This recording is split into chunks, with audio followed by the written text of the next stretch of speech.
Hello everyone, welcome to Global Online. This is Ankita Sood. So students, Maharashtra set paper 1 के preparation के लिए top 100 plus MCQs की series में आपके लिए लेकर आई हूं, जिसमें कि मोस्ट एक्सपेक्टेड क्वेश्चंस हैं एंड ये क्वेश्चंस अपकमिंग एग्जामिनेशन में एज इट इज भी पूछे जा सकते हैं।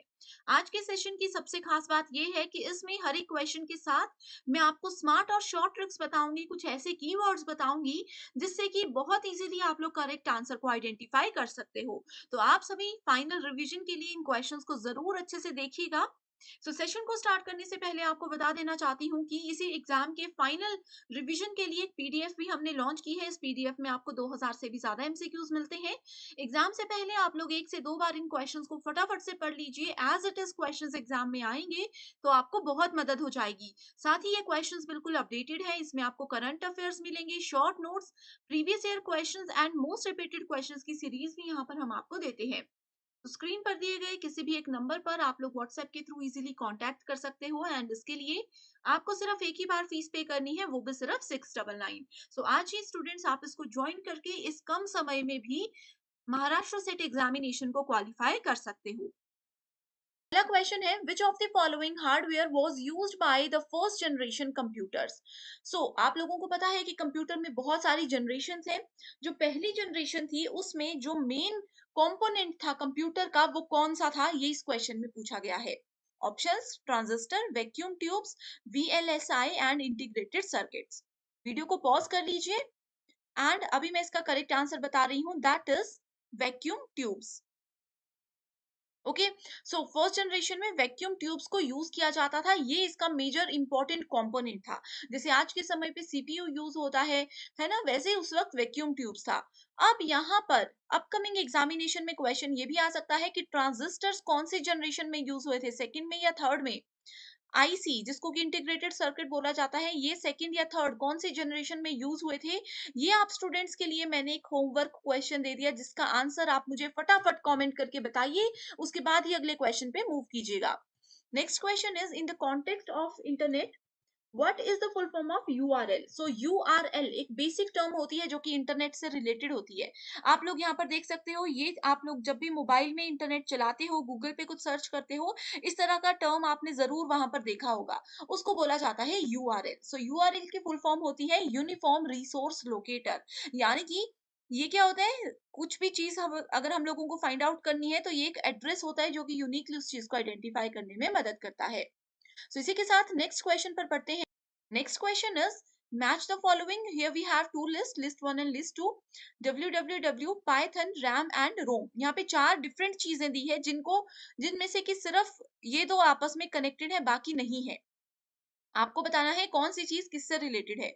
Volatile memory, non volatile memory, world wide web and programming language. बहुत इजी क्वेश्चन है, थोड़ा सा दिमाग लगाओगे तो आपको पता चलेगा। www का मतलब है वर्ल्ड वाइड वेब, यानी कि ए को जब हम थर्ड के साथ मैच करेंगे तो डायरेक्ट हमारे पास आंसर आ जाएगा ऑप्शन नंबर 4। तो स्टूडेंट्स देखो, इस तरह के जो क्वेश्चंस होते हैं ना, जरूरी नहीं है कि सभी बच्चों को हर एक का मतलब पता हो, हर एक की फुल फॉर्म या मीनिंग पता हो। अगर आपको एक भी क्लियर है, आप अच्छे से उसको समझ सकते हो एंड आपका आंसर बहुत इजीली आपको मिल जाएगा। Next question is, the main two components of CPU are. तो सीपीयू क्या होता है, central processing unit. Correct, CPU में फर्दर उसको 3 हिस्सों में डिवाइड किया जाता है। कौन कौन से होते हैं, 2 उसमें से यहाँ पर लिखे हैं। पहला होता है कंट्रोल यूनिट, दूसरा होता है मेमोरी जिसके अंदर रैम रोम ये सब चीजें आ जाती हैं, एंड तीसरा होता है एएलयू। सो करेक्ट आंसर हो गया यहाँ पर option number 1, that is control unit and ALU. Next question is, Ankur receives an email informing him that his credit card is going to be cancelled. So अंकुर नाम के एक पर्सन को एक call आती है जिसमें बोला गया है कि उनको एक ईमेल आती है जिसमें बोला गया है कि उनका क्रेडिट कार्ड कैंसिल होने वाला है, लॉक होने वाला है। ठीक है, the email advises him to click on the provided link. So email में लिखा था कि आपको हमने यहाँ पर एक लिंक दिया हुआ है, आप उस लिंक पे क्लिक कीजिए एंड साइन कर दीजिए, साइन इन कर दीजिए, आपके बैंक अकाउंट की सारी डिटेल्स डाल दीजिए एंड जितनी भी चीजें हैं वो यहाँ पर एंटर कर दीजिए। थोड़ी देर के बाद इसमें बताया गया है कि अंकुर नोटिस करते हैं कि उनके अकाउंट से 10,000 रुपए निकाल दिए गए हैं। तो अंकुर ने क्या कर दिया, कौन से एक स्कैम का अंकुर यहाँ पर विक्टिम बन गया। अब देखो स्टूडेंट्स, ये क्वेश्चन बहुत इजी है। आप लोग ये मत सोचिएगा कि मैथमेटिक्स है इसमें बहुत बड़ा कि 10,000 कट गए, क्या हुआ क्या हुआ, कुछ नहीं है। इस क्वेश्चन में डायरेक्ट आपको पता होना चाहिए कि अगर ईमेल की मदद से किसी को भी फ्रॉड वहां पर मैसेजेस आते हैं, किसी को भी ईमेल की मदद से बोला जाता है कि आप हमें अपना अकाउंट नंबर दीजिए, तो वो हमेशा किस कैटेगरी में आता है? वो आता है हमेशा फिशिंग स्कैम के अंदर। बस आपने इतनी सी चीज याद रखनी है। ये मैंने क्वेश्चन आपके लिए पूरा पढ़ा, अगर आप पहली बार पढ़ रहे हो, पहली बार इस क्वेश्चन को देख रहे हो। अदरवाइज पहली लाइन से ही आप लोगों को पता चल जाता। जैसे ही यहाँ पर लगा पता कि अंकुर ने एक ईमेल रिसीव किया जिसमें कि उनके क्रेडिट कार्ड के बारे में पूछा गया है, बस इसी क्वेश्चन को इतना सा पढ़कर ही आंसर पता चल सकता था कि ये फिशिंग स्कैम है। करेक्ट? सो आई होप ये ट्रिक आप लोग याद रखोगे एंड अपकमिंग एग्जामिनेशन में पूरा क्वेश्चन पढ़ने में अपना टाइम वेस्ट नहीं करोगे। Next question is the speed of processor of a computer is measured in. So computer के अंदर प्रोसेसर्स होते हैं जो कि सारी प्रोसेसिंग को करने के लिए रिस्पॉन्सिबल होते हैं। So प्रोसेसर्स की जो स्पीड होती है उसको कैसे मेजर किया जाता है? जैसे गाड़ियों की स्पीड कैसे मेजर करते हैं? किलोमीटर पर आवर के हिसाब से। वैसे कंप्यूटर की स्पीड मेजर करने का यहाँ पूछा गया है। Correct answer is option number 1 gigahertz, GHz। Okay, I hope students अभी तक के क्वेश्चंस में आप लोगों ने बिना चीटिंग किए बिल्कुल अच्छे से उनको सॉल्यूशन दिया होगा। वीडियो के एंड में अपना स्कोर जरूर मुझे बताइएगा। Okay, next question is arrange the following different types of computer networks in an ascending order on the basis of their geographical area implied. So तीन यहाँ पर नेटवर्क बताए गए हैं, लैन, वैन एंड मैन। लैन का मतलब होता है लोकल एरिया नेटवर्क, वैन का मतलब होता है wide area network and man का मतलब होता है मेट्रोपॉलिटन एरिया नेटवर्क। सबसे स्मॉलेस्ट होता है लैन, उसके बाद आता है सेकंड नंबर पर मैन एंड तीसरे नंबर पर आता है वैन, जो कि सबसे बड़ा नेटवर्क होता है, जिसका एक एग्जांपल इंटरनेट है। इंटरनेट आप पूरे वर्ल्ड में कहीं पर भी चला सकते हो। इंटरनेट पे आप जो चीजें गूगल पे जाकर के इंडिया में सर्च कर रहे हो, किसी और कंट्री में जाकर भी सर्च कर सकते हो। तो बेस्ट एग्जांपल है वैन का इंटरनेट। सो इसमें क्या पूछा है? Ascending order. सो करेक्ट आंसर क्या होगा? C, A एंड B, जो कि मैंने बताया, स्मॉलेस्ट, उससे बड़ा मैन, उससे बड़ा van. Next question is match the following, list 1 and list 2. तो यहाँ पर मेमोरी यूनिट दी है kilobyte, megabyte, gigabyte and terabyte. इस चीज को हम डिटेल में स्टूडेंट, जो 1 आवर 1 यूनिट वाला सीरीज मैंने आपके लिए लास्ट वीक लाया था, उसमें हमने इन चीजों को डिटेल में देखा है। ठीक है, सो कौन सी यूनिट किसके इक्विवेलेंट होती है? Kilobyte is equals to 103 bytes. ठीक है, megabytes is equals to 10⁶ bytes, gigabytes is equals to 109 bytes and terabytes is equals to 1012 bytes। ठीक है, सो आपने इसको याद रखना है। इसका सीक्वेंस भी याद रखना है कि सबसे पहले बिट आता है, बाइट आता है, किलोबाइट आता है, मेगाबाइट आता है, gigabyte, then we have terabyte. इस तरह से स्मॉलेस्ट टू लार्जेस्ट ये सीक्वेंस भी आपको याद होना चाहिए। Next question is the ability to read and write each piece of information in a storage device in approximately the same length of time of its location is what? So हर एक information जो भी आपकी computer की memory के अंदर है उसको बिल्कुल इक्वल लेवल पर रीड भी करना और उसमें कुछ एडिटिंग भी करनी। वो किसका एग्जांपल है? वो है रैंडम एक्सेस मेमोरी का एग्जांपल। इसमें भी पूरा क्वेश्चन पढ़ने की जरूरत नहीं थी। बहुत से बच्चे जो पहली बार पेपर दे रहे होंगे वो कंफ्यूज हो जाते हैं, पूरा क्वेश्चन समझते हैं, समझ नहीं आता, फिर गलत आंसर करते हैं। देखो, ऑप्शंस पर भी क्वेश्चन पढ़ने के बाद एक बार ऑप्शंस पर नजर मारनी है। कई बार होता है क्वेश्चन समझ नहीं आता लेकिन ऑप्शंस देखकर हम एकदम से क्लिक कर जाते हैं कि अच्छा क्वेश्चन में ये पूछा गया है। सो जैसे इस क्वेश्चन में रीड एंड राइट की जब बात की गई एंड स्टोरेज डिवाइसेस की जब बात की गई, ये दो चीजें जब मैंने पढ़ी, मैंने इमीडिएटली ऑप्शंस पर नजर मारी एंड मुझे पता लग गया कि यहाँ पर रैंडम एक्सेस मेमोरी की ही बात हो रही है। ये इधर थोड़ा सा हिंदी मीडियम स्टूडेंट्स के लिए मिस्टेक हो गई है। इसको हिंदी में भी रैंडम एक्सेस मेमोरी ही बोलते हैं। Okay, identify the incorrect pair from the following. So pairs दिए गए हैं डॉट जेपीजी। जेपीजी क्या होती है? ग्राफिक फाइल होती है, यानी कि आप लोगों के मोबाइल में जब आप कैमरे से फोटो क्लिक करते हो या व्हाट्सएप पे आपको कोई फोटो आती है, उसमें उसकी प्रॉपर्टीज में जाकर के फाइल का नेम देखना, फोटो का नाम देखना, कुछ कुछ नाम लिखा होगा अजीब सा, उसमें बीच में डॉट लिखा होगा, डॉट के बाद जेपीजी लिखा होगा, डॉट जेपीईजी लिखा होगा। इसका मतलब क्या है कि ये इमेज की फाइल का नाम है। जैसे हमारे सरनेम होते हैं, जैसे मेरा नाम आपने शुरू में देखा अंकिता सूद, वैसे ही सूद से क्या है? सूद मेरी एक्सटेंशन है, मेरा सरनेम है। वैसे ही डॉट के बाद जो भी चीज आती है कंप्यूटर में या मोबाइल में, वो हमें बताती है कि ये कौन से टाइप की फाइल है। ठीक है। डॉट टीटीएफ क्या होता है? टीटीएफ का मतलब होता है ट्रू टाइप फॉन्ट। तो ये वाला यहाँ पे वर्ड टेक्स्ट फाइल बोला है, जो कि बिल्कुल गलत है। डॉट डीओसी होती है word text file. Dot V A W audio file कोई सॉन्ग है। Executable file dot E X E. So correct answer is option number 2। First cyber law which provides the legal infrastructure for e-commerce in India। First law जो कि internet और इन सब चीजों से related बना हुआ है, सो वो है the information technology act 2000। Next question is a type of memory that holds the computer startup routine. जब हम अपना कंप्यूटर, लैपटॉप या मोबाइल को ऑन करते हैं, तो उस समय पर कौन सी मेमोरी रिस्पॉन्सिबल होती है? सो वो होती है रोम। रोम का मतलब क्या होता है? Read only memory.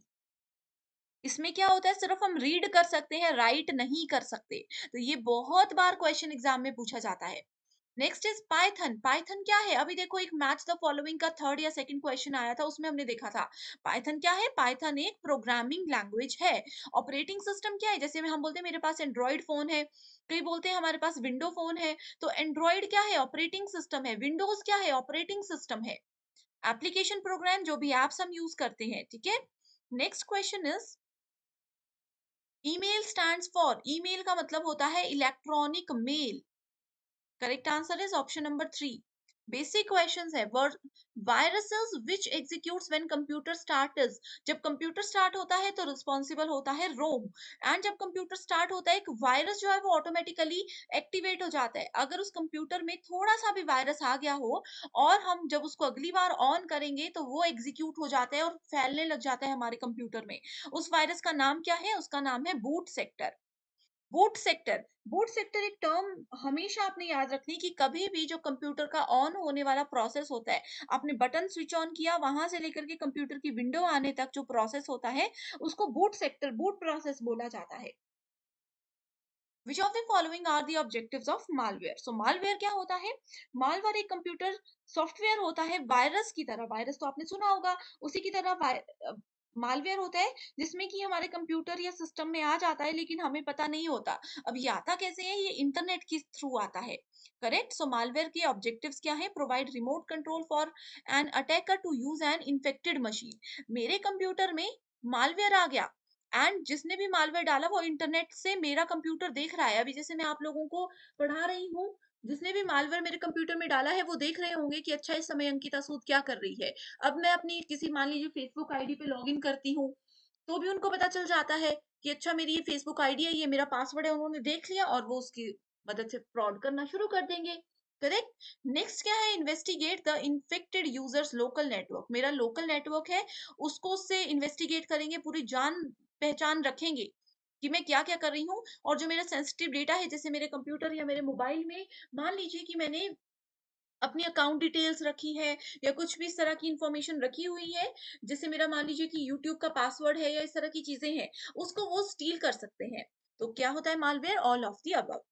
Next question is which of the following is a software that once installed in the computer. कौन सा सॉफ्टवेयर ऐसा है जो कि एक बार कंप्यूटर के अंदर डाल दिया, इंस्टॉल कर दिया, वो हमारे इंटरनेट पे हम कुछ भी सर्च करेंगे, वो पूरी नजर रखेगा हमारे काम पर, जो हम कर रहे हैं, जो हम भेज रहे हैं, उन सब चीजों पर पूरी नजर रखेगा। एंड जो भी एडवर्टाइजमेंट होगी उससे रिलेटेड, वो हमें देगा। अब देखो स्टूडेंट्स, इसका एक बहुत अच्छा एग्जांपल देती हूँ। आप लोगों में से किसी ने अमेजोन पे कुछ सर्च किया, फ्लिपकार्ट पर कुछ सर्च किया, या किसी भी वेबसाइट पर, मान लीजिए आप लोग अभी शूज देख रहे हो, थोड़ी देर के बाद जब आप यूट्यूब पे कोई भी वीडियो देखोगे, आपको एड में भी शूज ही दिखेंगे। आप लोग फेसबुक चला रहे हो, फेसबुक की एड्स में भी आप लोगों को शूज ही दिखेंगे। वो क्यों होता है? क्योंकि उन्होंने आपके कंप्यूटर पे, आपके इंटरनेट पे, कि आप क्या क्या सर्च कर रहे हो, उस पे पूरी नजर रखी हुई है।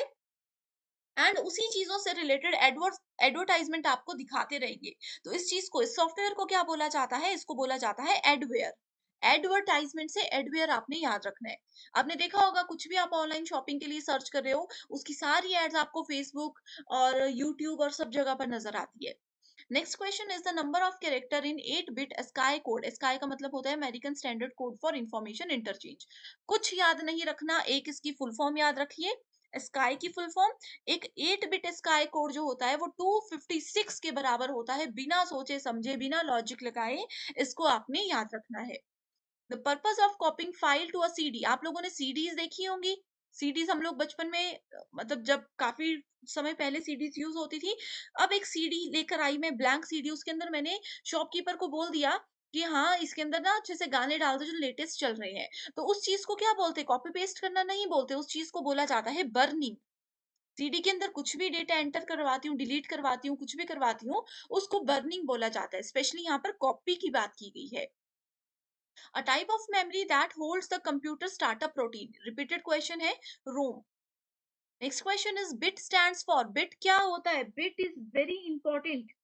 ठीक है, bit का मतलब होता है binary digit. That is option number 2. ठीक है, so ये bit क्या है? Smallest unit होता है किसी भी डेटा की। अब जैसे आप लोगों ने किलोग्राम सुना होगा, सबसे छोटा क्या होता है? ग्राम्स होता है। ग्राम से छोटा भी कुछ होता है क्या? वैसे कंप्यूटर में जो भी स्टोरेज होती है, जैसे मैं बोलती हूँ मुझे रोज 2 GB मिलता है, ठीक है, कोई बोलेंगे मुझे 100 MB मिलता है, तो ये वैसे ही बिट है। बिट मतलब binary digit. A file extension of MS word document. Document file मैंने अभी आप लोगों को बताया कि DOCX क्या होती है, डॉक्यूमेंट फाइल हमें पता लगती है। Next question is A to F system is used in which number system? So number system में हमारे पास 4 टाइप्स होते हैं, बाइनरी, ऑक्टल, हेक्साडेसिमल और डेसिमल। ये हमने डिटेल में ऑलरेडी डिस्कस किया है। A to F की बात करते हैं तो we are talking about hexadecimal numbers. ठीक है, बाइनरी क्या होता है? बाइनरी 0 और 2, किसी भी वर्ड के किसी भी नंबर के बेस में 2 दिखे तो वो बाइनरी है, 8 दिखे तो वो ऑक्टल है। इसकी रेंज होती है 0 से लेकर के 7 तक, ऑक्टल। ठीक है, यानी कि 8 डिजिट्स हो गए। हेक्साडेसिमल होता है 0 से लेकर के 9 तक, उसके बाद A से लेकर के F तक। कितने हो गए? बेस में 16 वैल्यूज हो गई। डेसिमल होता है 10, 0 से लेकर के 9 तक, जिसके बेस में 9 होगा वो डेसिमल होगी। तो आपने ऐसे इसको याद रखना है। डिटेल्ड वीडियो इसमें ऑलरेडी है, लिंक डिस्क्रिप्शन बॉक्स में मिल जाएगा। A virus type that is capable of shifting from one computer to another without user interaction. मेरे कंप्यूटर में वायरस है, मैंने दूसरे कंप्यूटर में ना कोई फाइल भेजी, ना मैंने उनको कोई मैसेज किया, कुछ भी नहीं किया, फिर भी वो दूसरे कंप्यूटर, साथ वाले कंप्यूटर में चला गया। वो क्या होता है? वो वॉर्म उसको बोला जाता है। वॉर्म क्या होता है? कीड़ा होता है ना? अब आप लोगों ने इसे कोरोना वायरस भी देखा, यहाँ वहां कैसे वो फैलता रहा हवा में। वैसे ही मैंने कोई फाइल शिफ्ट नहीं की, वो ऑटोमेटिकली एक जगह से दूसरी जगह पर शिफ्ट हो जाता है। Next is sniffing. Sniffing is a form of tapping phone wire. So mobile की वायर को टैप करना स्निफिंग कहलाता है। इसमें ये बोला है, एक्चुअल में स्निफिंग का मतलब होता है कि मैं नेटवर्क में कुछ भी कर रही हूँ, मेरे पूरे काम पर नजर रख रहा है कोई। ठीक है, इंटरनेट सर्विस प्रोवाइडर्स जो होते हैं उनको सब पता होता है हम क्या कर रहे हैं। ठीक है, सो वो मेरे पूरे काम पर नजर रख रहे हैं। तो sniffing is a form of tapping phone wire and it is a process which attackers use to capture data packets containing sensitive information. So दो इंपॉर्टेंट डेफिनेशन यहाँ पर स्निफिंग से रिलेटेड दी हुई है। सो इसका करेक्ट आंसर क्या है? Option number 1, that is both A and R are true and R is the correct explanation of A. So sniffing मैंने आप लोगों को थोड़ा सा बता दिया। इसमें क्या होता है? It is a process which attackers use, जो अटैकर्स है वो यूज करते हैं जो भी हमारे डेटा पैकेट्स है। मान लीजिए इंटरनेट से मैंने कोई फाइल डाउनलोड कर ली, उसी के साथ उन्होंने कोई फाइल ऐसी भेज दी कि जैसे ही मैं इस सॉन्ग को जो मैंने डाउनलोड किया है इसको ओपन करूंगी, वो सिस्टम से ऑटोमेटिकली वो मेरे पूरे मोबाइल पर, मेरे पूरे लैपटॉप पर नजर रखना शुरू कर देंगे। एंड जो भी मेरा सेंसिटिव डेटा है, जो मेरी इंफॉर्मेशन है, जो मैं किसी के साथ शेयर नहीं करना चाहती, वो उन सब चीजों पर नजर रखेंगे एंड वो एक बहुत बड़ा फ्रॉड होता है। Correct? Which of the following can be the major communication barriers to online teaching? तो ऑनलाइन टीचिंग, जैसे कि आप अभी मेरा ये लेक्चर देख रहे हो, इसमें सबसे बड़ा एक बैरियर, सबसे बड़ी एक बाधा क्या हो सकती है? टेक्नोलॉजी, लीगैलिटीज, स्टूडेंट्स की कम्युनिटी, कल्चर या फिर जेंडर। तो सबसे पहले तो देखो स्टूडेंट्स, ऑनलाइन टीचिंग की बात कर रहे हैं, तो यहाँ पर आप पहले तो वीडियो को पॉज करके इसको समझ लीजिए खुद से, उसके बाद ही जो डिटेल्ड एक्सप्लेनेशन मैं बता रही हूँ उस पर जाइएगा। ठीक है, सो टेक्नोलॉजी, टेक्नोलॉजी क्या करती है? अगर आप लोगों के पास मोबाइल ही नहीं है, एक अच्छा इंटरनेट कनेक्शन ही नहीं है, तो आप लोग ऑनलाइन क्लासेस ले ही नहीं सकते। तो ये एक सबसे बड़ा बैरियर है। उसके बाद आ जाता है कल्चर। अभी भी हमारे बहुत सी जगह ऐसी है जहां पर कल्चर में ये बोला जाता है कि लड़कियों को एक अच्छी एजुकेशन नहीं दी जाती है, उन लोगों को मोबाइल फोन्स, इंटरनेट, ये सब चीजें नहीं प्रोवाइड करवाई जाती हैं, तो ये कल्चर बहुत बड़ा बैरियर होता है। सिमिलर जेंडर्स का भी यहाँ पर पॉइंट रहेगा। सो करेक्ट आंसर क्या है? Correct answer is option number 2, that is A, D and E. Next question is assertion reason based. Giving orders to student in the classroom is a specific form of communication. यानी कि छात्रों को कुछ आदेश देना एक communication का ही तरीका होता है कक्षा में। इसका कारण ये है, the manner of orders depends on the cultural background of the student involve, कि किस तरीके से हम उनको ऑर्डर दे रहे हैं वो उनकी कल्चरल बैकग्राउंड पर, जो स्टूडेंट है जिस स्कूल में वो पढ़ रहे हैं उस कल्चरल बैकग्राउंड पर डिपेंड करता है। तो इसमें वीडियो को पॉज कीजिए एंड करेक्ट आंसर मैं बता रही हूँ, that is option number 1, both A and B are true, और आर इसका बिल्कुल सही एक्सप्लेनेशन है।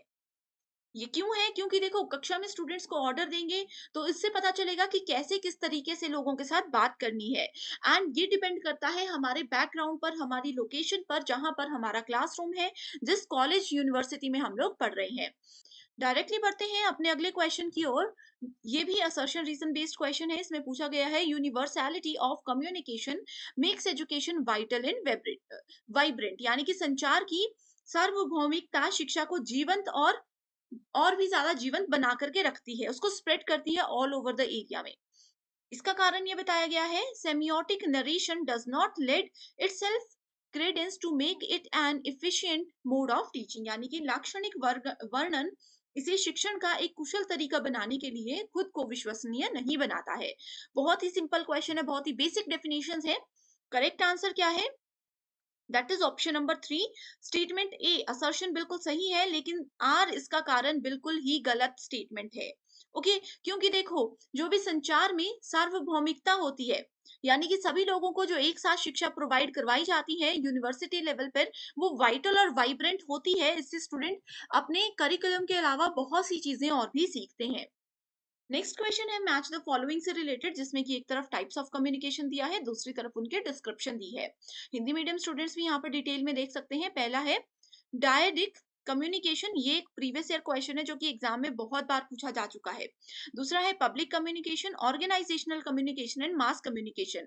बहुत से स्टूडेंट्स ऐसे होंगे जिन्होंने शायद ऊपर के ये 3 वर्ड्स अभी तक नहीं सुने होंगे, लेकिन मास कम्युनिकेशन यूजीसी नेट अगर आप कर रहे हो तो इस टॉपिक को बिल्कुल मिस नहीं कर सकते।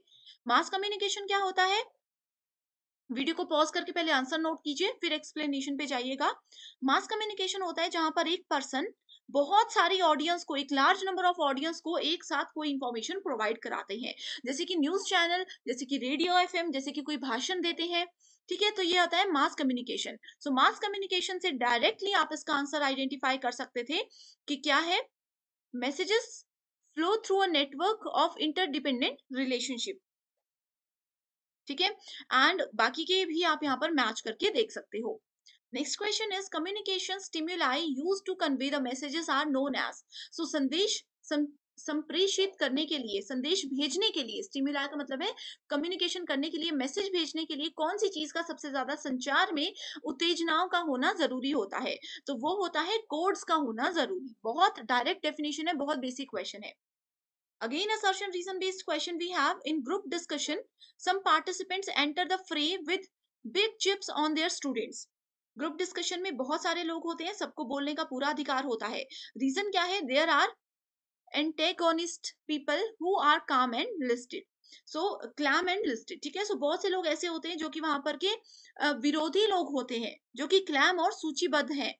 करेक्ट, इसका ये कारण इसमें बताया गया है। सो अच्छे से समझिए, करेक्ट आंसर क्या है? Option number 4, that is A is not correct but R is correct. So group discussion में कुछ पार्टिसिपेंट्स जो है वो free with big chips on their students, इसके लिए वहां पर आते हैं। Because of new media learning is no longer an assembly of. So new media में क्या चीजें आती है? ऑनलाइन टीचिंग आती है, टेक्नोलॉजी आती है, ऑनलाइन जो कम्युनिकेशन हम करते हैं वो सब चीजें आती है। Learning is no longer an assembly of facts. ठीक है, इसमें ज्यादातर फैक्ट्स पर लोग, तथ्यों पर बात नहीं करते, बस कम्युनिकेट करते हैं। ऑनलाइन जैसे आपने देखा होगा इमोजीज के थ्रू कम्युनिकेट किया जाता है, इसके कोई तथ्य नहीं होते, फैक्ट्स नहीं होते। असर्शन रीजन बेस्ड क्वेश्चन है फिर से, allowing an issue to fester will contribute to effective communication, यानी कि किसी समस्या को कम होने देना प्रभावी संचार में योगदान देता है। इसका कारण क्या है? A good communicator will address an issue in the classroom before it becomes precarious. तो देखो, बिल्कुल हिंदी एक्सप्लेनेशन भी इजी लैंग्वेज में है, तो स्टूडेंट्स आप यहाँ से भी पढ़कर कॉन्सेप्ट्स को समझ सकते हो। फाइनल एग्जाम में भी आप लोगों के पास दोनों ऑप्शंस होंगे, तो अगर आप एक लैंग्वेज में नहीं समझ पा रहे तो दूसरे पे शिफ्ट कर सकते हो। यहाँ पर डायरेक्टली हम आंसर पे जाते हैं, that is option number 4। Assertion गलत है एंड रीजन बिल्कुल सही है। Good communicator will address an issue in the classroom before it becomes precarious, यानी कि एक अगर आप अच्छे कम्युनिकेटर हो, बातचीत करने में एक एक्टिव पर्सन हो, तो क्लासरूम में कोई इशू होने वाला है, कोई प्रॉब्लम बढ़ने वाली है, तो आप लोगों को वो चीज पहले से समझ आ जाती है। इससे पहले कि वो प्रॉब्लम बहुत बड़ी हो जाए, आप उसको पॉइंट आउट करके कंट्रोल में कर लेते हो। ये इस रीजन वाली स्टेटमेंट में बोला गया है। Next is, what are the most prominent elements in the management of communication in an educational institution? So, जितने भी शैक्षिक संस्थान होते हैं उनमें संचार के प्रबंधन को कौन से तरीकों से, कौन से मुख्य तत्वों से अच्छे से संभाला जा सकता है? अच्छे से क्वेश्चन को पढ़ लीजिए। डायरेक्ट मैं आंसर बताती हूँ, that is B, D and E only. ठीक है, तो स्ट्रक्चरिंग वर्क रोल, क्या काम हम करने वाले हैं, किसी और से अपने इंस्टीट्यूशन में क्या काम हम लोग करवाने वाले हैं, ये सारी चीजों को ध्यान में रखते हुए इसमें काम किया जाता है। Next we have keep others inform, कि कोई अपडेट अगर हमारे सीनियर लेवल पर हमें बोल रहे हैं या कोई चीजें हम चेंज करना चाहते हैं, तो बाकी सबको भी उसके बारे में अगर हम इन्फॉर्म करते हैं, तो एक प्रॉपर मैनेजमेंट के साथ एजुकेशनल इंस्टीट्यूशन काम करते हैं, guiding others wherever possible. Next question is, the concept fraction of selection in classroom communication is determined by the expectations of reward related to. So, कक्षा संचार में चयन का अवधारणा अंश संबंधित इनाम की अपेक्षा से निर्धारित होता है। तो किसकी अपेक्षा से उसको निर्धारित किया जाता है? एफर्ट्स नीडेड, तो कितने एफर्ट्स यानी कि कितने प्रयास करने की हमें जरूरत है, इस चीज के बेसिस पर वहां पर काम किया। Next question is assertion reason based, universality of communication makes education. ये स्टूडेंट्स रिपीटेड क्वेश्चन है, इसको आप लोग नोट कर लीजिएगा। नेक्स्ट क्वेश्चन है, एक तरफ एग्जांपल्स दिए गए हैं, दूसरी तरफ टाइप्स ऑफ कम्युनिकेशन दिया गया है। Horizontal, intrapersonal, mass and group communication, basic question है। जल्दी से वीडियो को पॉज करके आप इसका आंसर देख सकते हो। ठीक है, हॉरिजॉन्टल कम्युनिकेशन क्या होता है? Internal conversation with fellow workers, अपने लेवल के लोगों के साथ अगर हम बात कर रहे हैं, जैसे एक डिपार्टमेंट के एचआर दूसरे डिपार्टमेंट के एचआर के साथ बात करते हैं, इस तरह से आप यहाँ पर देख सकते हो। Mass we have already discussed. ठीक है, यहाँ पर फटाफट से आप इसको देख सकते हो, बिल्कुल बेसिक डेफिनेशन है। The chronological sequence in the development of communication system is, so communication अगर हमें करना है तो उसका एक सीक्वेंस होता है, तो वो सीक्वेंस क्या है? इमर्जेंस ऑफ लैंग्वेज, यानी कि हमें पहले भाषा को डिसाइड करना है कि ए और बी अगर बात करना चाहते हैं तो किस लैंग्वेज में बात करेंगे ताकि दोनों को समझ आए। Cave paintings, interpersonal communication, verbal यानी कि बोल करके हम बात करने वाले हैं। Appearance of printing technology, telecommunication system. So correct answer is cave paintings, यानी कि केव पेंटिंग्स का मतलब, यहाँ पे थोड़ा सा हिंदी में प्रॉब्लम है। केव पेंटिंग्स का मतलब होता है कि पहले हमें टॉपिक पता होना चाहिए कि हम क्या करने वाले हैं, कि हम किस बारे में बात करने वाले हैं, किस तरह के लोगों के साथ हम बात करने वाले हैं, उसके बाद लैंग्वेज डिसाइड होती है।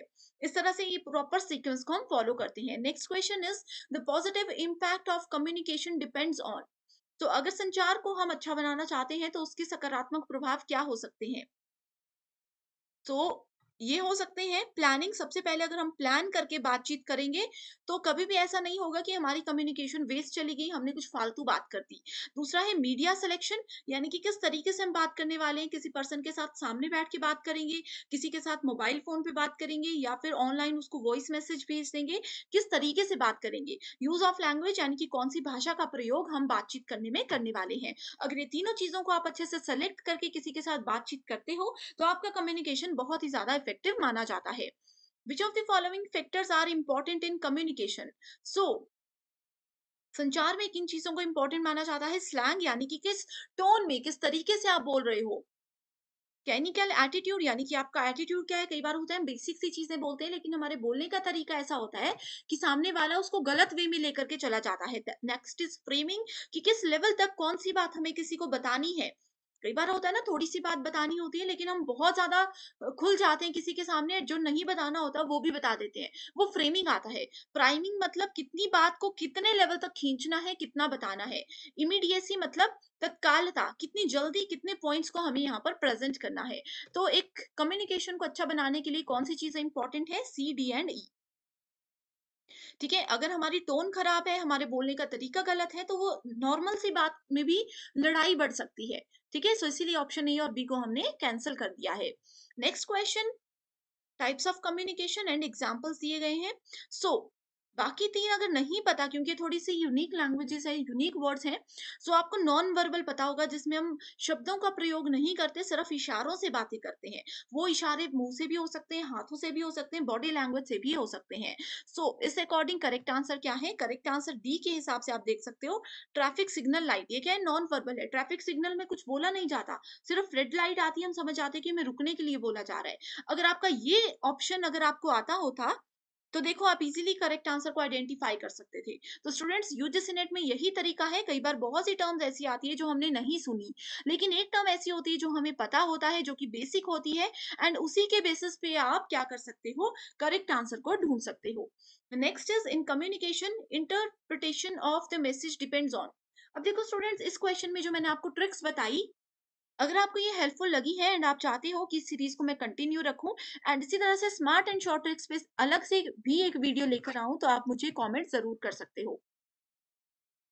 तो interpresentation interpretation sorry of a message depends on what. So ये किस पे डिपेंड करता है? कॉन्टेक्स्ट पे, कि मैसेज का प्रसंग क्या है, उस पे डिपेंड करता है। The sequence of cultural institutions in communication is. So cultural institution, communication किस तरह से हम सीखते हैं? सबसे पहले एक बच्चा फैमिली से बोलना सीखता है, फिर स्कूल में जाता है, फिर रिलीजन, अपने धर्म के बारे में जानना और बोलना सीखता है, उसके बाद मास मीडिया यानी कि लोगों के बीच में बोलना सीखता है। So correct answer is option 1। Statement based question है, free and unlimited use of non verbal cues enhance the communicative aspects of classroom teaching. And इसकी स्टेटमेंट 2 बोलती है, pleasant persona of the teacher enlivens the classroom ecosystem। in the light of these two statements कौन C correct है? तो यहाँ पर अगर आप लोग देखोगे, सब करेक्ट ऑप्शन है हमारे पास, option number 2। Next question is, the consequences of effective classroom communication are. So प्रभावी कक्षा संचार के परिणाम क्या होते हैं? ये क्वेश्चन बहुत बार मैंने डिस्कस किया है, इसको एक्सप्लेन भी मैं नहीं करूंगी, डायरेक्ट आप आंसर बताओगे। That is option number 4। Next is, authors दिए गए हैं एंड कम्युनिकेशन के कुछ कॉन्सेप्ट्स दिए गए हैं। ये क्वेश्चंस बहुत बार आते हैं। ठीक है, सो देखो, कम्युनिकेशन का कौन सा कॉन्सेप्ट किस ऑथर ने दिया है, कम्युनिकेशन के डेफिनेशंस कौन से ऑथर ने दी है, ये भी पूछा जाता है। So option number 3 is the correct answer. इसमें एक्सप्लेनेशन कुछ भी नहीं है, बस आप नाम याद रख लीजिए। Poor listening by audience leads to. अब मैं आपको पढ़ा रही हूँ, आप इसे, बहुत से बच्चे ऐसे होंगे जो कि वीडियोस देख रहे हैं लेकिन याद कुछ नहीं आ रहा, सुन ही नहीं रहे हैं, तो याद भी कहाँ से आएगा? तो इससे क्या हो सकता है? इससे इनएक्यूरेट इन्फरेंस हो सकता है, यानी कि गलत निष्कर्ष निकल सकता है। अब आप लोग सुनोगे ही नहीं क्लास में टीचर क्या बोल रहे हैं, तो आप लोगों के मार्क्स कम आएंगे। मार्क्स कम आएंगे तो आप लोग ब्लेम करोगे अपने एजुकेटर को कि उन्होंने नहीं पढ़ाया, तो ये इनएक्यूरेट इन्फरेंस होता है। Identify the correct sequence of mass media functions. Mass media function का एक सीक्वेंस कौन सा होता है? ये होता है, पहले आपके पास इंफॉर्मेशन होती है, फिर एजुकेशन, फिर entertainment, then we have transmission of culture, then social integration. Which of the following are true in respect of communication. Communication में कौन कौन सी चीजें बिल्कुल ट्रू है? फिल्टरिंग द प्रोसेस, कि बोलना, कितना बोलना है, किसी को कितनी बात बतानी है। बैरियर लेस प्रोसेस, कि कम से कम बाधा हमारे बोलने के तरीके में हो। Life long process, universal process या कलेक्टिव प्रोसेस। करेक्ट आंसर है सी, डी एंड ई ओनली। क्योंकि कम्युनिकेशन में हम जितनी मर्जी कोशिश कर लें, बैरियर्स ना आए, लेकिन कुछ भी हो सकता है। फिल्टरिंग प्रोसेस भी ये हो सकता है। ठीक है, next is cognitive dissonance in classroom communication is the result of. तो कॉग्निटिव मतलब मेंटल लेवल, किसी के दिमाग में कितनी चीजें हैं, उनका मानसिक जो लेवल है, दिमाग याद रखना, ये सारी चीजें आती हैं कॉग्निटिव के अंदर। तो इसका करेक्ट आंसर है स्टूडेंट के इंटरेस्ट पर। कोई स्टूडेंट अगर अच्छे से सुन रहा है, क्लास में पूरा दिमाग लगा करके सुन रहे हैं, तो वो अच्छा स्कोर करेंगे। उनका इंटरेस्ट है, वो तभी सुनेंगे। किसी स्टूडेंट का इंटरेस्ट ही नहीं है, वो जबरदस्ती बैठे हैं, तो वो सुनेंगे ही नहीं, तो क्लासरूम में कम्युनिकेशन बेहतर हो ही नहीं सकता। What is the correct sequence of actions in conducting an intervention based action research in education? यानी कि शिक्षा में हस्तक्षेप आधारित क्रियात्मक शोध करने के लिए क्रियाओं का सही क्रम क्या होता है? सो सिंपल सा क्वेश्चन है, मैं इसको थोड़ा सा एक्सप्लेन कर देती हूँ। डायरेक्ट आप लोगों को इतना नहीं समझना, सिर्फ ये देखना है कि एजुकेशन फील्ड में यानी कि स्कूल कॉलेज लेवल पर अगर एक्शन रिसर्च हमें फॉलो करनी है तो कौन से सीक्वेंस को फॉलो किया जाता है। यानी कि आपको ये तो पता ही होगा कि एक्शन रिसर्च क्या होता है, साइक्लिक रिसर्च होता है। एक साइकिल की तरह वो गोल गोल गोल गोल 4 फेजेस पे घूमता है। वो 4 फेजेस ये हैं, आपको बस ये बताना है कि पहला फेज कौन सा है, उसके बाद कौन सा फेज आएगा। तो ये इस क्वेश्चन में बेसिकली पूछा गया है। बहुत बार स्टूडेंट्स आप लोगों को क्या करना है, क्वेश्चन अगर समझ नहीं आ रहा ना, ऑप्शंस देखिए। ऑप्शन देखने के बाद डायरेक्टली आपको आधी चीजें क्लियर हो जाती हैं कि एग्जैक्टली क्या क्वेश्चन में पूछा जा रहा है। तो इसका वीडियो को पॉज कीजिए एंड इसका आंसर आप नोटबुक में नोट कर लीजिए। तो इस क्वेश्चन का करेक्ट आंसर होगा ऑप्शन नंबर 2।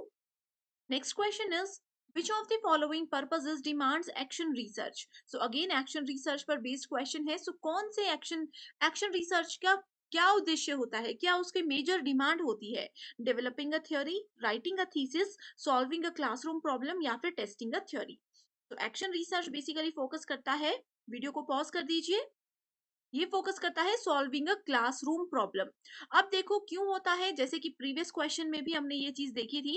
एजुकेशन इंस्टीट्यूशन हो गई, हॉस्पिटल मैनेजमेंट हो गया, जहां पर कोई प्रॉब्लम अगर आती है इमीडिएट हम लोगों को उसका सॉल्यूशन लेना है। उस समय पर डिस्कशन का कोई रोल नहीं होता, बस जो प्रॉब्लम है उसको सॉल्व करने के लिए इमीडिएट हम लोगों को एक्शन लेना है, तो वो होता है action research. Hospital management, school education, बच्चों से रिलेटेड कोई भी काम यहाँ पे हो रहा है, हमेशा आपका करेक्ट आंसर होगा action research. Next question is which of the following research forms aims primarily at putting to use the theoretical advances with an eye on exploring the potential for जर्नलाइजेबिलिटी। तो इस क्वेश्चन में बहुत confusion हो सकता है students को। आपको इसमें सिर्फ एक कीवर्ड याद रखना है, जहां पे भी हम जर्नलाइजेबिलिटी के पोटेंशियल को एक्सप्लोर करने की बात करते हैं, ठीक है, उसकी प्रगति की ओर ध्यान देने की बात करते हैं, तो कौन सा रिसर्च होता है, ये कीवर्ड मैंने आप लोगों को बहुत बार बताया है अगर आपने थ्योरी लेक्चर्स देखे हैं। सो इसका करेक्ट आंसर होगा option number 4, that is applied research. आपका ऑप्शन अगर स्टूडेंट्स करेक्ट है तो बहुत अच्छी बात है, अगर आपका आंसर ये गलत था तो मैं आपको बता दूं कि सबसे पहले आता है हमारे पास प्योर रिसर्च, जिसको फंडामेंटल रिसर्च भी बोला जाता है। उसके बाद आते हैं action research and applied research. Action research मैंने आपको बताया इमीडिएट, जहां पर हम लोगों को क्विक एक्शन कहीं पर लेना है, कोई प्रॉब्लम होगी, सोचना नहीं है, डिस्कशन नहीं करना है, किसी से परमिशन नहीं लेनी है, बस उसको प्रॉब्लम को सॉल्व करने के लिए क्विक एक्शन लेना होगा। इस तरह का कोई एग्जाम्पल मिलेगा तो वो एक्शन रिसर्च के अंदर आएगा। अप्लाइड रिसर्च में आता है कि हम एक्सप्लोर करते हैं, हम सोचते हैं कि अच्छा ये कंडीशन हो गई है तो हम ये प्रोसेस को फॉलो करें या नहीं करें, इस तरह की चीजें आती हैं अप्लाइड रिसर्च में। Next is bibliography given in a research report. तो आप लोगों को पता है कि रिसर्च में थीसिस होती है, बिब्लियोग्राफी भी उसके अंदर इंक्लूड की जाती है। तो बिब्लियोग्राफी को ऐड करने का क्या कारण होता है? Helps those interested in further research, यानी कि आगे आने वाले समय में सेम टॉपिक पर अगर कोई रिसर्च करना चाहता है तो ये उसको मदद करता है। Shows vast knowledge of the researcher, यानी कि रिसर्चर के बारे में, जो शोध करता है उसके बारे में ये पूरा ज्ञान हमें बताता है। मेक्स द रिपोर्ट ऑथेंटिक, यानी कि रिपोर्ट को प्रामाणिकता ये देता है। And it in an optional part of report, यानी कि ऑप्शनल होता है, इसको रखना या नहीं रखना हमारी चॉइस होती है। सो करेक्ट आंसर क्या है, जल्दी से इसको आप लोग मार्क कर लीजिए अपनी नोटबुक में। अभी मैं आंसर बता रही हूँ, that is option number 1, helps those interested in further research. For example मान लीजिए कि किसी भी सोशल प्रॉब्लम से रिलेटेड मैं अभी रिसर्च कर रही हूँ, ठीक है, आने वाले समय में अभी 2023 में मैं ये रिसर्च कर रही हूँ, 2025 में मान लीजिए आप में से कोई student as it is topic पर रिसर्च करने वाले हैं। तो आप लोग अगर देखना चाहते हो कि अच्छा अंकिता मैम ने इस टॉपिक पर क्या रिसर्च किया था, उनको क्या क्या चीजें मिली, कैसे कैसे उन्होंने हेल्प किया था, वो सारी चीजें देखने के लिए आप बिब्लियोग्राफी देख सकते हो। आगे समय में फ्यूचर में जो भी इस टॉपिक पे रिसर्च करेगा उनको बिब्लियोग्राफी से मदद मिल जाती है। Next is in which method of research the independent variable is manipulated to observe and measure its effect on dependent variables. Correct. So यहाँ पे इंडिपेंडेंट वेरिएबल यानी कि इंडिपेंडेंट क्या होता है, स्वतंत्र चर, और यहाँ पे डिपेंडेंट वेरिएबल दो तरह की चीजों की बात की गई है। तो जहां पर भी ये दो इंडिपेंडेंट और डिपेंडेंट वेरिएबल्स की बात आ जाती है एंड उनके मैनिपुलेशन ऑब्जर्वेशन का इफेक्ट दूसरे वेरिएबल पे पड़ता है, तो वो रिसर्च होता है एक्सपेरिमेंटल रिसर्च। अब एक्सपेरिमेंटल रिसर्च का एक एग्जांपल बताती हूँ। साइंस की केमिस्ट्री लैब में बहुत सारे एक्सपेरिमेंट्स होते हैं। एक एक्सपेरिमेंट में हमने एक केमिकल को दूसरे केमिकल से मिला दिया। अब इसका हम देखेंगे कि क्या इफेक्ट पड़ा। इसमें हमने तीसरा केमिकल अगर और मिला देना है तो फिर हम देखेंगे कि इसका क्या इफेक्ट पड़ेगा। तो एक्सपेरिमेंट करेंगे, एक एक करके देखेंगे कि कौन सा वेरिएबल, कौन सा चर एक दूसरे पर निर्भर है, कौन सा नहीं है। नेक्स्ट क्वेश्चन इज अरेंज करना है हमें रिसर्च के डिफरेंट स्टेप्स को इन अ करेक्ट सीक्वेंस। 6 स्टेप्स होते हैं रिसर्च के जो यहाँ पर दिए गए हैं। सबसे पहला कौन सा होता है? अब देखो, सबसे लास्ट तो होगा रिजल्ट एंड डिस्कशन, तो सभी में ऑप्शन नंबर 6 है। एंड सबसे पहले है 1 और 2। अब इसमें से हमने देखना है identification of research problem, listening to research objectives. सबसे पहले क्या होनी चाहिए? आप रिसर्च क्यों करोगे? आप तभी किसी प्रॉब्लम का सॉल्यूशन ढूंढोगे जब आपके पास कोई प्रॉब्लम होगी, है ना? तो सबसे पहले आ जाएगा ऑप्शन नंबर 1। इस वजह से ये दो ऑप्शंस को हमने एलिमिनेट कर दिया। ऑप्शन नंबर 1 आ गया, उसके बाद ऑप्शन नंबर 2, क्योंकि इन दोनों ऑप्शंस में देखो यही सीक्वेंस है। उसके बाद ऑप्शन ये 5 में आ गया, ये 6 में आ गया, ये भी सेम है एंड ये भी सेम है। अब कंफ्यूजन है थर्ड एंड फोर्थ में, कौन सा पहले आएगा? पहले आ गया रिसर्च प्रॉब्लम पता होनी चाहिए, रिसर्च का ऑब्जेक्टिव पता होना चाहिए, उसके बाद डेटा को कलेक्ट करना है या फिर मेथड्स को यूज करना है।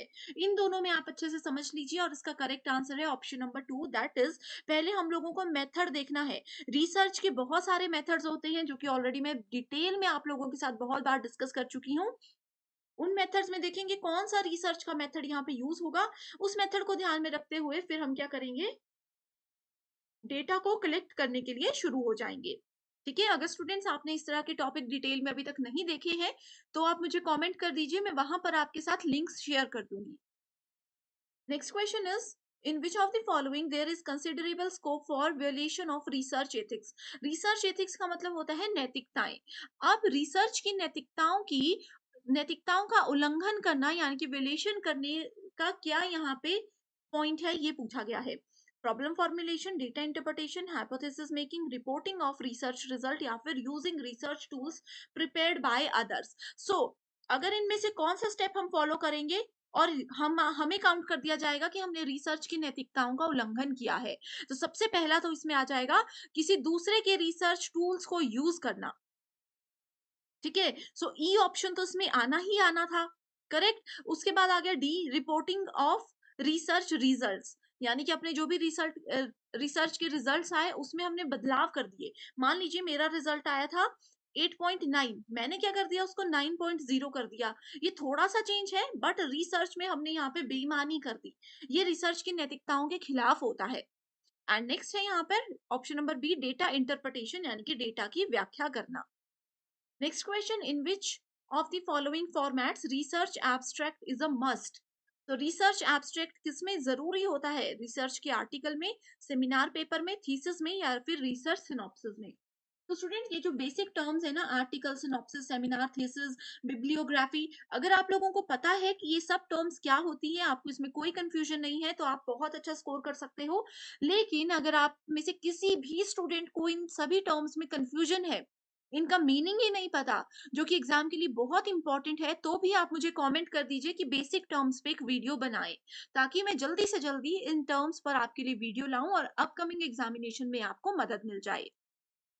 तो रिसर्च में जो एब्स्ट्रैक्ट होता है वो यूज होता है सबसे पहले रिसर्च आर्टिकल में भी, सेमिनार पेपर जो बनाते हैं उसमें भी यूज होता है एंड थीसिस में भी यूज होता है।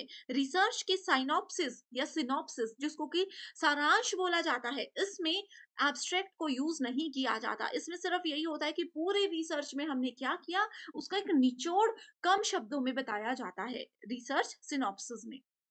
नेक्स्ट क्वेश्चन है क्वालिटेटिव एंड क्वांटिटेटिव रिसर्च से रिलेटेड। इसमें पूछा गया है qualitative research paradigm emphasises participant perceptives and uses an empirico-inductive approach. And statement 2 बोलती है in the same research project it is neither possible nor desirable to use both the research paradigms together. So statement based question, इसमें qualitative and quantitative की बिल्कुल direct definition दी है जो कि हमने as it is discuss की थी। इसमें क्या है, स्टेटमेंट वन तो बिल्कुल करेक्ट है जो बोलती है कि क्वांटिटेटिव रिसर्च क्या करते हैं, पार्टिसिपेंट की यानी कि जो भी रिसर्चर होते हैं उनके परस्पेक्टिव से काम करते हैं। एंड एम्पेरिको यानी कि एम्पेरिकल इंडक्टिव रिसर्च को ये यूज करते हैं।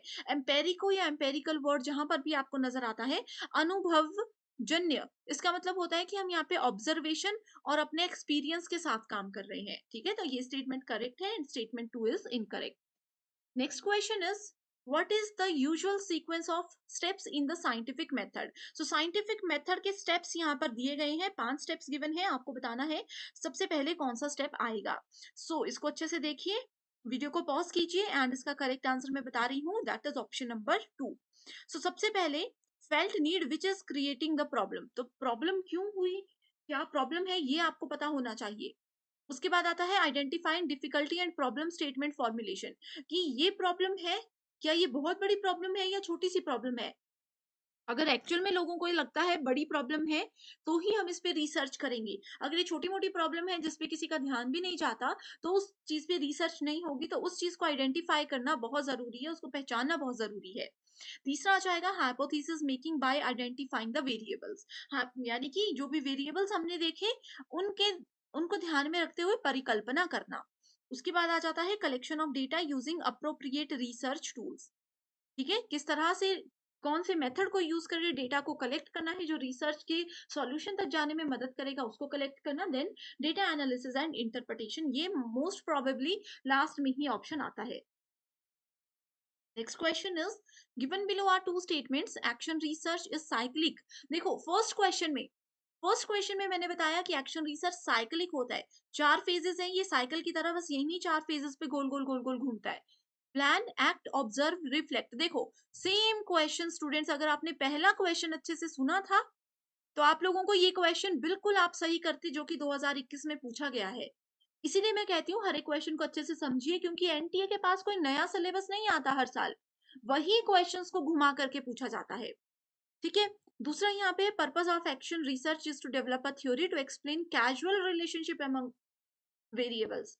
बहुत इजी क्वेश्चन है, आंसर नोट कीजिए एंड मैं बताती हूँ, इसका आंसर है option number 3।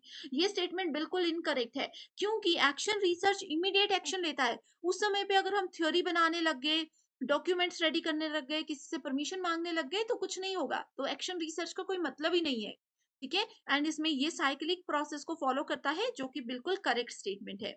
Next question is use of ICT in research facilitates access and accuracy of research findings, and इसका reason ये बताया गया है, a researcher has to follow various styles of referencing and format while writing a thesis with an intent for deriving support from ICT। इसमें पहली statement में ये बोला गया है कि रिसर्च के दौरान अगर हम आईसीटी यानी कि कंप्यूटर, इंटरनेट, ये सब चीजों का, टेक्नोलॉजी का यूज करते हैं तो इजीली हम डेटा कलेक्ट कर सकते हैं और हमारे रिसर्च का जो रिजल्ट होगा वो बिल्कुल एक्यूरेट होगा, वो बिल्कुल सटीकता के साथ काम करेगा। इसका कारण ये बताया गया है कि रिसर्चर को बहुत सारे रेफरेंसिंग के स्टाइल और फॉर्मेट फॉलो करने पड़ते हैं रिसर्च थीसिस के लिए, जिसमें कि आईसीटी उनको बहुत ज्यादा मदद करता है। तो आपको क्या लगता है कौन से स्टेटमेंट्स करेक्ट हैं? करेक्ट आंसर क्या होगा?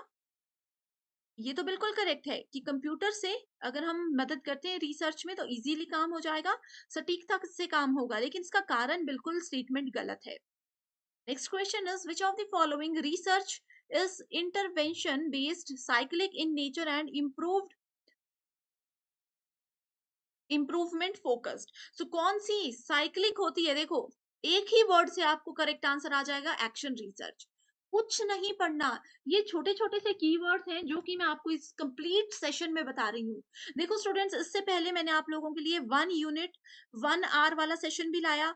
1 घंटे में हमने कंप्लीट रिसर्च एप्टीट्यूड, 1 घंटे में हमने कंप्लीट टीचिंग एप्टीट्यूड, इस तरह से टोटल 10 यूनिट्स कवर की थी। उसके बाद 1 यूनिट 20 मिनट्स में कवर की थी, ये सीरीज भी मैं आपके लिए लेकर आई थी, जिसमें सिर्फ इस तरह के शॉर्ट ट्रिक्स मैंने आपको बताए थे, छोटे छोटे वर्ड से आप कैसे आंसर को आइडेंटिफाई कर सकते हो ये बताया था। तो अगर आपने वो देखे होंगे तो मुझे 100% श्योरिटी है कि इस मॉक टेस्ट में 50 में से आप लोग 45 प्लस इजीली स्कोर कर सकते हो। जरूर मुझे कमेंट करके बताइएगा आपका स्कोर। ठीक है, नेक्स्ट क्वेश्चन है सैम्पलिंग केसेस। सैम्पलिंग क्या होता है? नमूनाकरण। 1000 लोग मेरे पास है, ठीक है, 1000 लोग हैं, मैं गई रिसर्च करने के लिए किसी कॉलेज में, 1000 बच्चे सामने रख दिया, मैं 1000 लोगों से तो क्वेश्चन नहीं पूछूंगी। लेकिन 1000 में से मैंने क्या किया, सिर्फ टॉप 100 बच्चों को सिलेक्ट कर लिया। टॉप 100 वो किसी भी बेसिस पे हो सकते हैं, स्कॉलर स्टूडेंट्स भी हो सकते हैं, जो गेम्स में बेस्ट है वो भी हो सकते हैं। रेंडमली पहले 100 बच्चे जो मुझे गेट पर दिख गए, मैंने उनको बुला लिया। ये क्या हो गए, ये 1000 में से मैंने सैंपल ले लिया 100 का। सो सैंपल केसेस का मतलब क्या होता है, सैंपल मैंने बता दिया। अब इजीली इस क्वेश्चन का आंसर आप दे सकते हो, अच्छे से इसको समझ लीजिए। इसका मतलब होता है sampling of people, newspaper, television programmes etcetera. So sampling of people, यहाँ पे सैम्पलिंग ऑफ स्टूडेंट्स यहाँ पर हमने किया। A research method which focuses on establishing causal relationship with controls among variables, independent, moderator and dependent is called. इसको क्या बोला जाता है, इसको एक्सपेरिमेंटल रिसर्च बोला जाता है। प्रीवियस क्वेश्चन भी हमने किया, इंडिपेंडेंट डिपेंडेंट वेरिएबल्स के बीच में कैजुअल रिलेशनशिप था एक्सपेरिमेंटल रिसर्च में। Next is, a university teacher plans to study the performance of student in implementing specific projects in term of their creativity level. So students की creativity कितनी ज्यादा है उसको ध्यान में रखते हुए एक उनका performance chart एक यूनिवर्सिटी में टीचर्स ने बनाया। So इसमें कौन सा रिसर्च यूज होगा, इसमें आपके पास ex post facto research use होगा। ex post facto होता है आफ्टर द इंसिडेंट, यानी कि कुछ प्रॉब्लम हो गई, उसके बाद हमें पता चलता है कि अच्छा ये हो गया है, अब हमें पता चल रहा है, अब उसके बाद हम रिसर्च करेंगे। सो एक्स पोस्ट फैक्टो, पोस्ट का मतलब ये होता है बाद में। Which of the following sampling methods are in research are non probability based? So sampling we have already discussed, sampling में दो types होते हैं, probability and non probability, correct. So probability के 4 टाइप्स, नॉन प्रोबेबिलिटी के 4 types आपको 100% exam में आएंगे ही आएंगे। 10 मिनट का टॉपिक है प्रोबेबिलिटी और उसके दोनों टाइप्स, ठीक है, सैम्पलिंग और उसके दोनों टाइप्स 10 मिनट का टॉपिक है, एंड आपके 4 नंबर पक्के हो सकते हैं। ठीक है, सो यहाँ पे नॉन प्रोबेबिलिटी के टाइप्स जल्दी से देखिए, मैंने ट्रिक्स के साथ आपको ये प्रीवियस वीडियो में बताए हैं। तो इसका करेक्ट आंसर है बी, डी एंड ई। ये तीनों टाइप्स किसके अंदर है, नॉन प्रोबेबिलिटी के। बाकी क्लस्टर और रैंडम किसके अंदर आता है, प्रोबेबिलिटी के। बाकी के जो रिमेनिंग है आप मुझे कमेंट करके बता दीजिए स्टूडेंट्स, ये होमवर्क क्वेश्चन है, आप लोगों की बहुत अच्छी रिवीजन हो जाएगी। कमेंट करके बताइए कि प्रोबेबिलिटी के कौन कौन से टाइप्स होते हैं, नॉन प्रोबेबिलिटी के कौन कौन से 4 टाइप्स होते हैं, जल्दी से बताना। Next question is statement match the following, जिसमें कि फॉर्मेट ऑफ प्रेजेंटेशन है, दूसरी तरफ डिस्टिंक्टिव फीचर्स है। हिंदी मीडियम स्टूडेंट्स यहाँ पर इस क्वेश्चन को देख सकते हो, ये थोड़ा सा मिसप्रिंट हो गया है आई थिंक, यहाँ पर आप इसको देख लीजिए।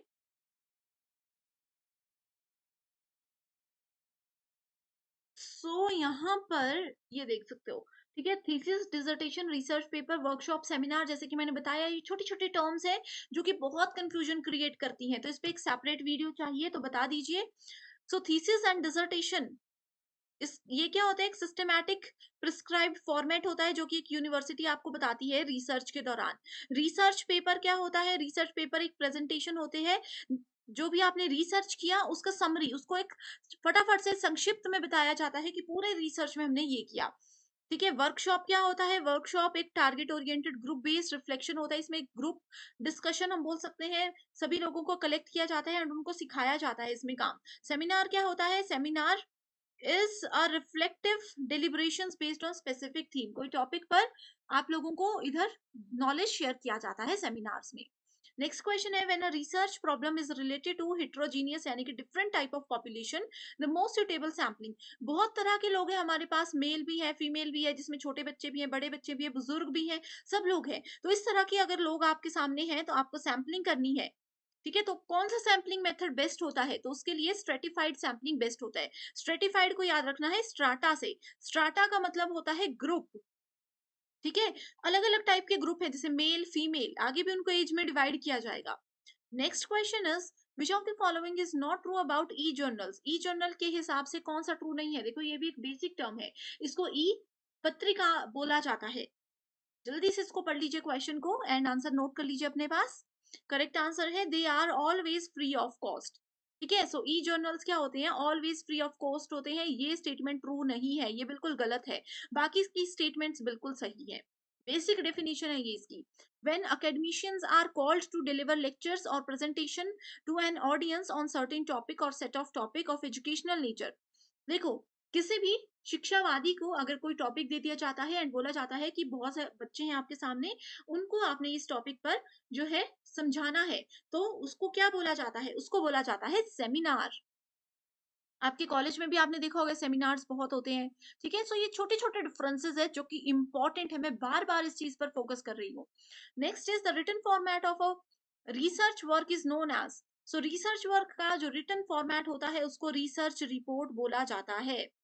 Next question, in research methodology interpretation is the search of, interpretation किस चीज को ढूंढना होता है, व्याख्या करना किस चीज को ढूंढना होता है? ये होता है रिसर्च की फाइंडिंग्स को कि एग्जैक्टली प्रॉब्लम क्या है एंड हमें सॉल्यूशन पता है कि ये इसका सॉल्यूशन हो सकता है, कैसे उसके पास तक पहुंचना है। Next we have types of research and उसके फीचर्स, जो कि हिंदी मीडियम स्टूडेंट्स भी यहाँ पर देख सकते हो, ठीक है? सो एक्सप्लोर करना, जिस चीज के बारे में नहीं पता, उस बिल्कुल भी नहीं पता या 1-2% नॉलेज है, उस चीज के बारे में खुद से फाइंड आउट करना चीज को, ठीक है? एक्सप्लेन करना, लंबे समय तक चलने वाला रिसर्च, हिंट्स मैंने दे दिए एंड आंसर आप इसका यहाँ पर देख सकते हो। हिंदी मीडियम स्टूडेंट्स के लिए भी ये अवेलेबल है। Next question is, a non government organization conducted a study in gram panchayat, किसी नॉन गवर्नमेंट ऑर्गेनाइजेशन या की ग्राम पंचायत में एक स्टडी रखवाई जिसमें कि इम्पैक्ट देखा गया, campaign approach on enrolment and retention of rural elementary school children, ठीक है? बच्चों से रिलेटेड है, समझने की ज्यादा डिटेल में जरूरत नहीं है, बस इतना समझ लीजिए कि कैंपेन रखा गया ग्राम, आपके गांव में जाकर के, जहां पर के एलिमेंट्री रूरल एलिमेंट्री स्कूल बच्चों पर फोकस किया गया कि उनकी कितनी एनरोलमेंट है, कितने बच्चे आते हैं और क्या प्रोसेस है। तो इस तरह के रिसर्च, इस तरह के प्रोसेस को किस रिसर्च के अंदर रखा जाता है? इसको फील्ड एक्सपेरिमेंट के अंदर रखा जाता है, यानी कि मैदानी प्रयोग। इसमें क्या होता है, आप वो लोग फील्ड में जाते हैं, जगह-जगह जाते हैं, लोगों से रिव्यूज लेते हैं, अलग-अलग स्कूल्स में जाकर के result, in which teaching method learners participation is made optimal and proactive, तो टीचिंग के कौन से मेथड में लर्नर्स की यानी कि स्टूडेंट्स की भागीदारी को इष्टतम और सक्रिय बनाया जाता है? ऑप्शन आपके सामने है, वीडियो को पॉज कीजिए एंड उसका आंसर आप नोटबुक में नोट कर दीजिए, उसके बाद ही आंसर जो मैं बताऊंगी उसको देखिएगा। करेक्ट आंसर है discussion method. Next question is, in which level of teaching there is optimum scope for cognitive interchange requiring analysis and synthesis, so different levels है teaching के, सभी की definition हमने real life examples के साथ detail में discuss की है। so इस क्वेश्चन में क्या पूछा गया है उसको अच्छे से समझ के आंसर नोट कीजिए। करेक्ट आंसर है हमारे पास option number 3, that is reflective level. Next question पे बढ़ते हैं जिसमें पूछा गया है, which one of the following assessment procedures is conducted during an in process teaching learning session, so teaching learning session के दौरान कौन से असेसमेंट प्रोसीजर को फॉलो किया जा सकता है जिससे कि प्रोग्रेस भी स्टूडेंट्स की अच्छी हो सकती है? सो इसका करेक्ट आंसर है option number 2, that is formative assessment. Next is, which of the following is अ की बिहेवियर इन इफेक्टिव टीचिंग, तो एक टीचिंग को प्रभावी बनाने के लिए, शिक्षण को प्रभावी बनाने के लिए कौन कौन से प्रमुख व्यवहार होते हैं? Using students idea, structuring instructional variety, questioning, most important and repeated question है ये। Next question, select the alternative which consists of positive factors contributing to effectiveness of teaching, so कौन से वो इंपॉर्टेंट पॉजिटिव फैक्टर्स हैं जो कि teaching को effective बनाने में, प्रभावी बनाने में मदद करते हैं? फैक्टर्स दिए गए हैं, अपने आप को एक टीचर की जगह पे रखिए एंड रियल लाइफ में क्या क्या चीजें कैसे काम कर सकती हैं, उस तरह से आप इस क्वेश्चन को सॉल्व कीजिए तो डेफिनेटली आपका आंसर बिल्कुल सही होगा। वीडियो को पॉज कीजिएगा एंड करेक्ट आंसर है option number 4, that is A, C and F. Next question is, in the list given below identify those key teaching behaviors which have been observed to be contributive to effectiveness, again teaching को effective बनाने के लिए कौन से की behaviours use हो सकते हैं? लिस्ट आपके सामने है, इस क्वेश्चन को ऑलरेडी हम डिस्कस भी कर चुके हैं, तो अगर आप हमारे रेगुलर स्टूडेंट्स हो, थ्योरी सेशंस आपने देखे हैं, तो बहुत इजी क्वेश्चन ये आपको लगेगा। करेक्ट आंसर है option number 3। Next question is, what is the hallmark of reflective teaching, चिंतनशील शिक्षण की पहचान क्या होती है? रिफ्लेक्टिव टीचिंग क्या है? ये एक लेवल है जो कि हाईएस्ट लेवल होता है, थर्ड लेवल होता है। करेक्ट, तो right answer here is option number 1। Next question is, which of the following characteristic in classroom teaching behavior as given below will be classified as a part of formative assessment, तो formative assessment क्या होती है? जो कि एक class के immediately बाद teacher students के असेसमेंट करता है कि आज हमने क्या पढ़ा, आज हमने क्या क्या चीजें सीखी। वो एकदम से क्लास के बाद एक स्टूडेंट्स का छोटा सा टेस्ट होता है, that is called formative assessment. तो इससे रिलेटेड कौन से स्टेटमेंट्स ट्रू है वो आपने चेक करना है। करेक्ट आंसर है option number 2। Identify those teaching strategies which are learner centred. तो शिक्षार्थी केंद्रित जो मेथड्स हैं, कौन कौन से उसके पॉइंट ऑफ व्यू से सही स्ट्रेटेजीज हैं। अच्छे से पढ़िए।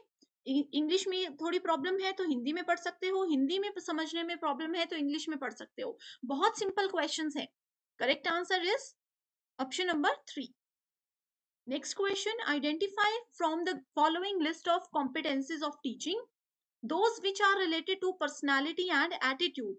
तो करेक्ट आंसर होगा यहाँ पर option number 4। Next question is which of the following will be considered correct when TL model is adhered to। TL model का मतलब होता है teaching learning model. So teaching learning model के रिगार्ड में कौन से स्टेटमेंट बिल्कुल करेक्ट है। Correct answer is option number 2। Next is given below are two statements. ICT based यानी कि कंप्यूटर इंटरनेट की मदद से जो टीचिंग सपोर्ट सिस्टम होता है has a potential to optimise learning outcomes. Statement 2 बोलती है recent research have reported that factors relating to social competence contribute more to learning than mere cognitive intelligence does। तो यहाँ पर आईसीटी और teaching learning की बात की गई है, तो दोनों में देखिए कौन सी स्टेटमेंट ट्रू है।